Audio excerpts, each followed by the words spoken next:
नमस्कार दोस्तों। इस वीडियो में हम बात करने वाले हैं कि चुनाव चिन्ह क्या होता है।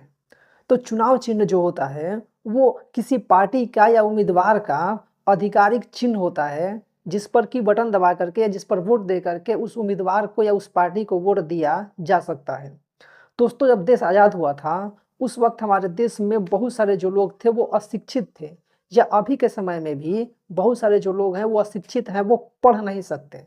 तो ऐसी स्थिति में बहुत सारे जो लोग हैं वो किसी मतलब अपने जो एक तरह कहें कि पसंदीदा उम्मीदवार हैं उनको नाम पढ़ के वोट नहीं दे सकते। जैसे मान लीजिए कि यहाँ पे नाम लिखा हुआ है उम्मीदवार का, तो वो उसको पढ़ नहीं सकते, उसको पढ़ के वोट नहीं दे सकते। तो ऐसी स्थिति में उनका एक चुनाव चिन्ह होता है जो कि एक खास आकृति होती है। जैसे मान लीजिए कि एक टेबल फैन हो गया, ठीक है, या फिर कोई और चुनाव चिन्ह हो गया, लालटेन हो गई, या कमल का फूल हो गया, या हाथी हो गया, या घोड़ा हो गया।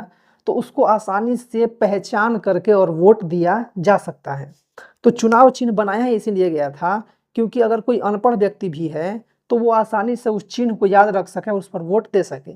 अब चुनाव चिन्ह जो होता है वो दिया किसके द्वारा जाता है? तो चुनाव चिन्ह जो है वो चुनाव आयोग के द्वारा दिया जाता है। जो भारतीय चुनाव आयोग है, इलेक्शन कमीशन ऑफ इंडिया है, उसके द्वारा दी जाती है। जो चुनाव चिन्ह होते हैं वो दो तरह के होते हैं। एक होता है आरक्षित चुनाव चिन्ह और एक होता है अनारक्षित चुनाव चिन्ह।